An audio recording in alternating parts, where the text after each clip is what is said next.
Avant une marque, c'était juste un logo et puis tu le travaillais, tu faisais ton habit, tu mets une marque là-dessus. Non, c'est plus maintenant comme ça.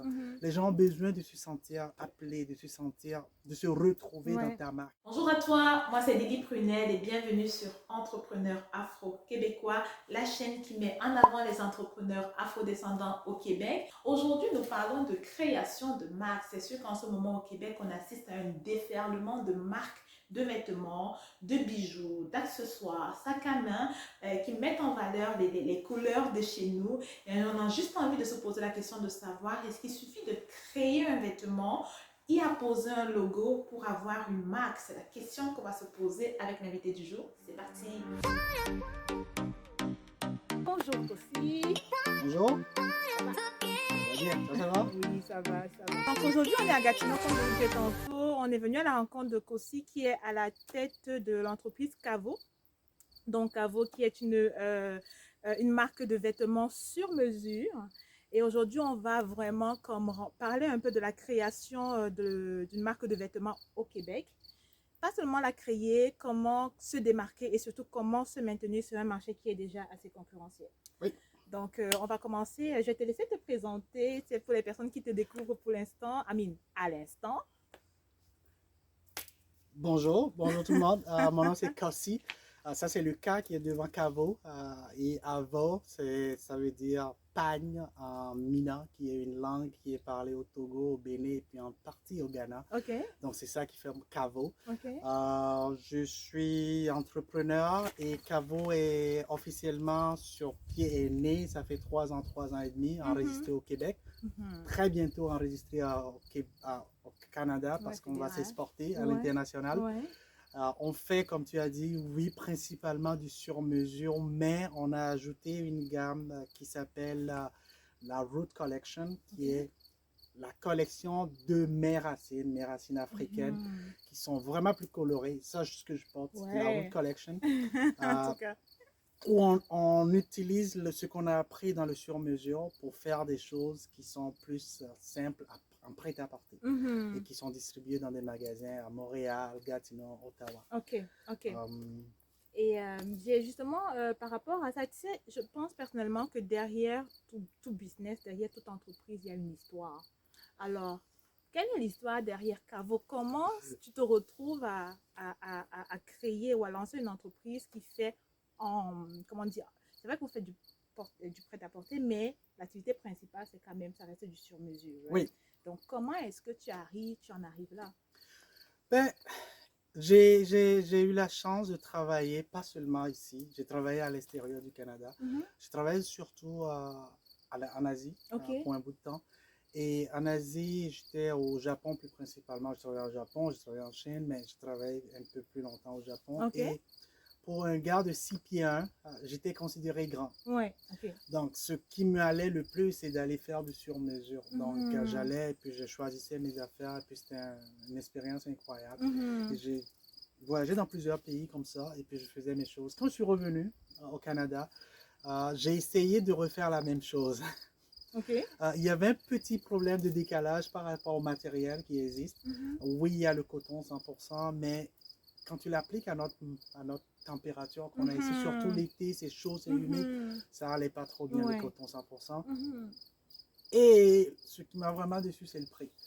C'est pas vraiment à la portée de quelque chose que je pourrais juste me faire des chemises tous les jours, à moins que j'ai une activité, un mariage, des trucs. Et puis je me suis dit, écoute, retournons. Mettons en place j'ai toujours été entrepreneur, j'étais comme retournant, mettons en place des partenariats. Et c'est comme ça que l'idée de Cavo est venue. Je me fais moi-même faire des habits à moi, et puis les gens l'appréciaient, les gens l'aimaient, me posaient des questions, et puis graduellement, c'est rendu une entreprise. OK. Mais maintenant, tu sais, on en discutait tantôt en arrivant. On a discuté de beaucoup de choses. C'est vrai. On va recadrer le débat, on va dire. C'est depuis quelques années quand même, on remarque qu'il y a comme une explosion de marques de vêtements. marqué. Surtout, et je vais parler je vais vraiment essayer comme de circonscrire le débat au Québec, c'est-à-dire pour les entrepreneurs québécois, mais qui sont issus comme de l'immigration afrodescendante.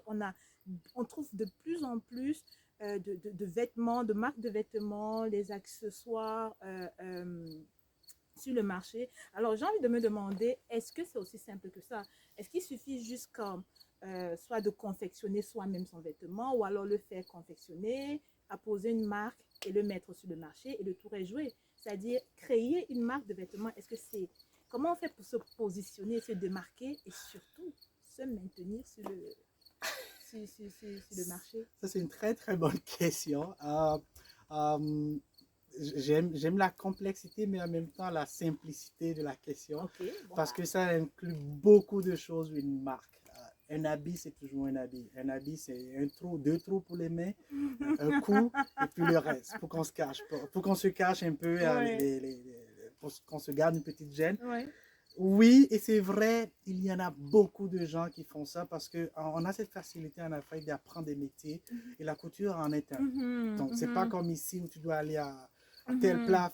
Non, en Afrique, c'est facile, tu le fais. Donc, oui, il y a des gens qui ont déjà des aptitudes prédisposées pour le faire, ce qui est très bon. Mais comment tu choisis ce linge cousu avec deux bras et puis un cou au lieu de X, ne pas choisir Y ou Z? Ouais.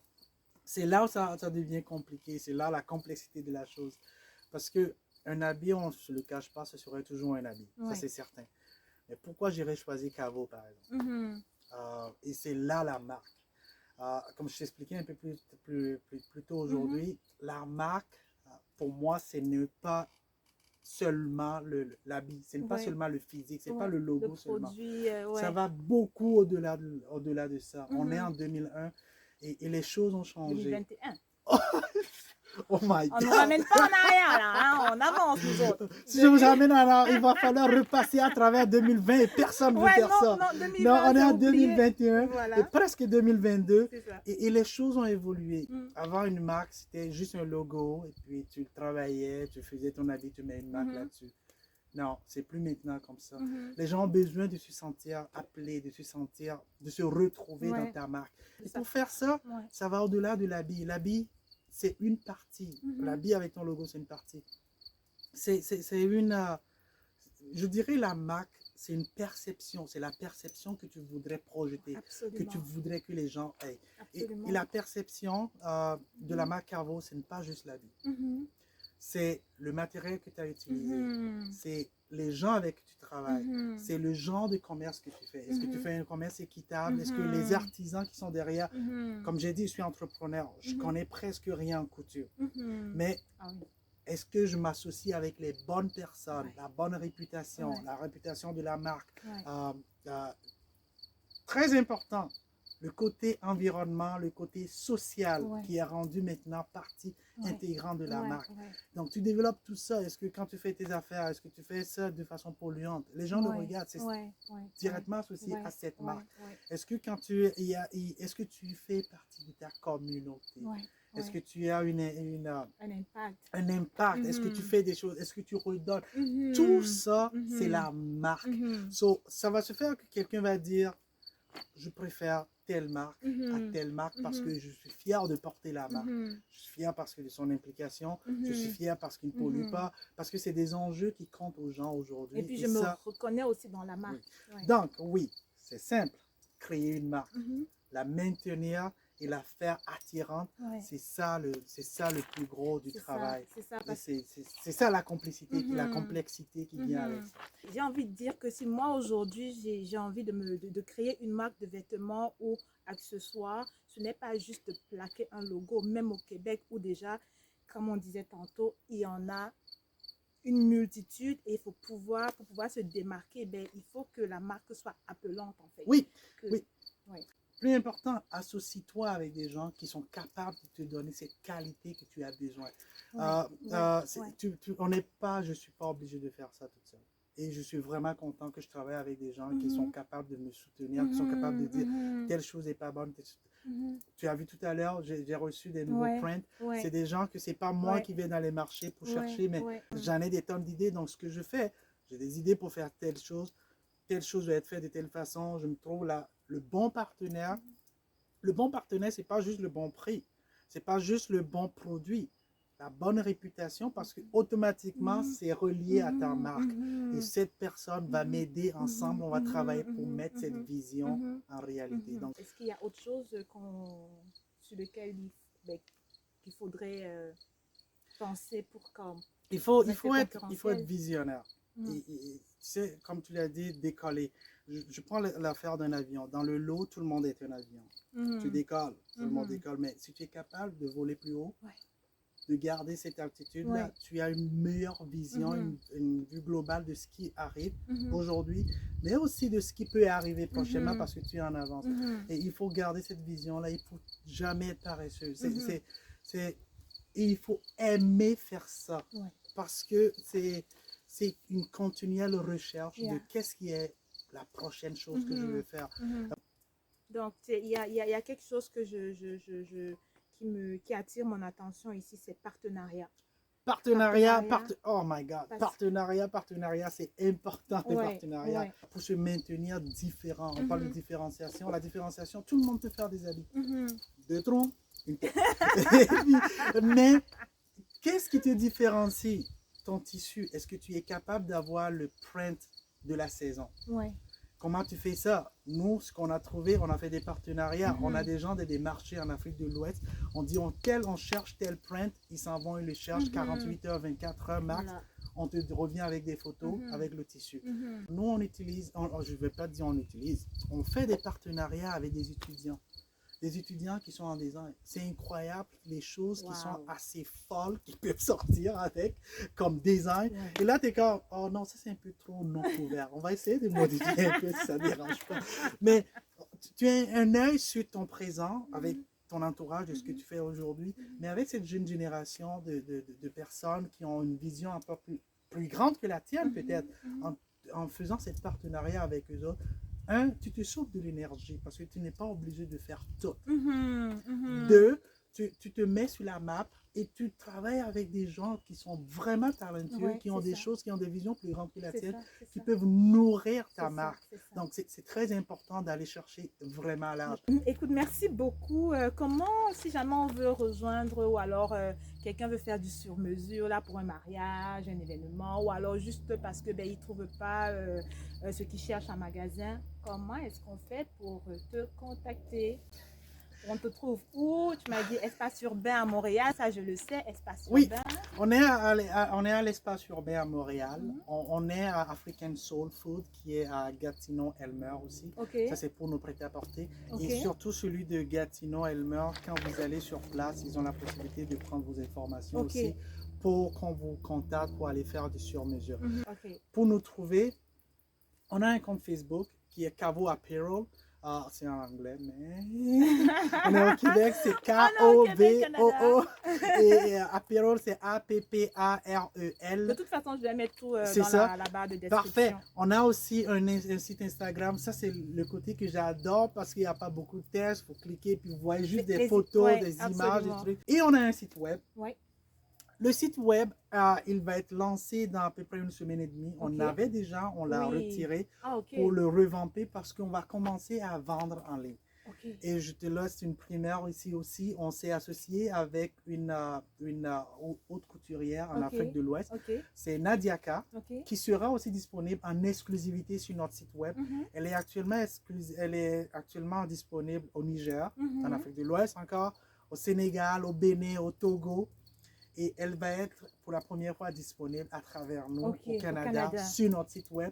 Donc, c'est pourquoi on a retiré notre site web pour le revamper. Et c'est cavoapparel.com. Voilà, écoutez, je ne sais pas vous là, mais moi, j'ai appris, je ne veux pas me lancer dans l'accessoire ou le vestimentaire, mais je pense que c'est des informations qu'on peut appliquer à tout type d'entreprise.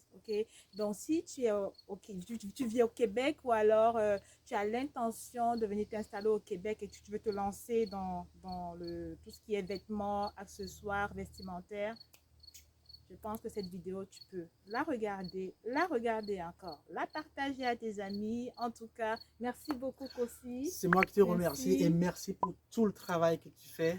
Et je sais que ça doit prendre du temps. Tu t'es déplacé pour me voir et tu fais ça avec les autres aussi. Ouais.